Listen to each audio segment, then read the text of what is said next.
আসসালামু আলাইকুম। Election engineering শুরু হয়ে গিয়েছে। ভোট কেন্দ্রের 400 গজের মধ্যে মোবাইল আনতে পারবেন না।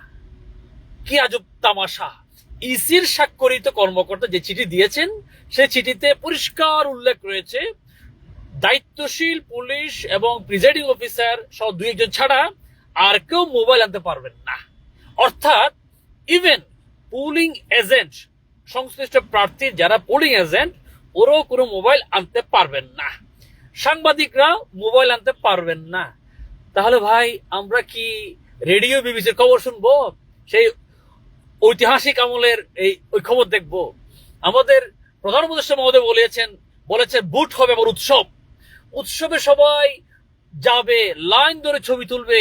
কোন ধরনের অপ্রীতিকর, অনাকাঙ্ক্ষিত, দুষ্কৃতিকারীর কোন কর্মকাণ্ড পাইলে মোবাইলে সেটা ধারণ করবে, এটা নাগরিক দায়িত্ব। কিন্তু সেই জায়গার মধ্যে আপনি মোবাইল আনতে না করে দিলেন। বলছেন আপনি বডি ক্যামেরা থাকবে। ভাই, বডি ক্যামেরার ব্যাপারে আমাদের অভিজ্ঞতাগুলো একটু বলি। বডি ক্যামেরা থেকে তো সেই জিনিসটা ফাঁস হয় যা আপনারা ফাঁস করাইতে চান।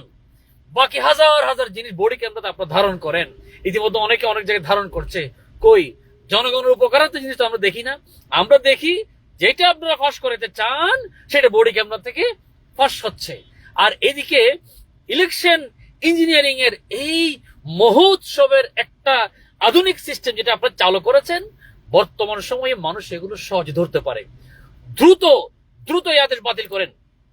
আপনি বলছেন আনসার আছে, আর্মি আছে, 5 মিনিটের মধ্যে আমাদের এই সংশ্লিষ্ট জানিয়েছে 5 মিনিটের মধ্যে কোন কেন্দ্র প্রীতিকর কিছু হলে আর্মি হাজির হয়ে যাবে।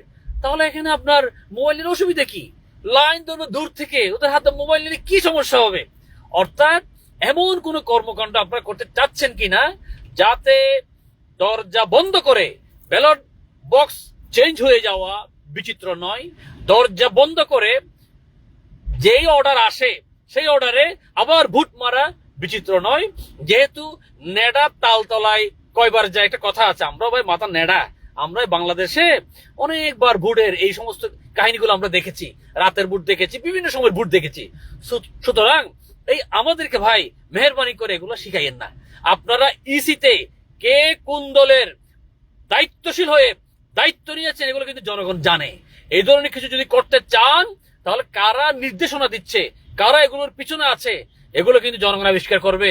পরবর্তীতে কিন্তু এটা বলা যায় না, একটা মহা বিশৃঙ্খলা সৃষ্টি হয়ে যেতে পারে। সুতরাং আমরা সবার কাছে বিনীত অনুরোধ করবো, আপনি একটা নির্দিষ্ট তো মেয়াদ দিয়েছেন।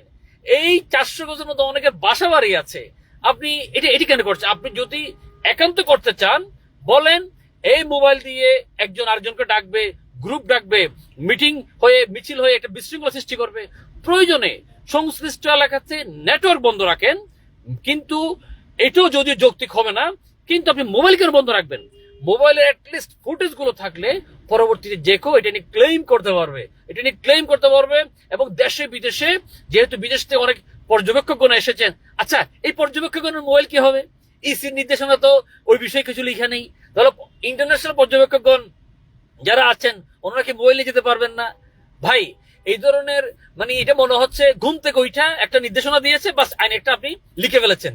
এই ধরনের একটা আইন বলে মনে হচ্ছে। ডিয়ার ভিউয়ার্স, আপনারা জানাবেন এটা আসলে কোন ধরনের আইন, এটা আসলেই বাংলাদেশের সুষ্ঠু ভোটের জন্য কার্যকরী হবে কিনা মেহরবানি করে বিষয়টা জানাবেন এবং ভিডিওটা সবাই শেয়ার করে দেবেন, যাতে ইসির সংশ্লিষ্ট দায়িত্বশীলগণ দ্রুত এই সিদ্ধান্ত উইথড্র করেন।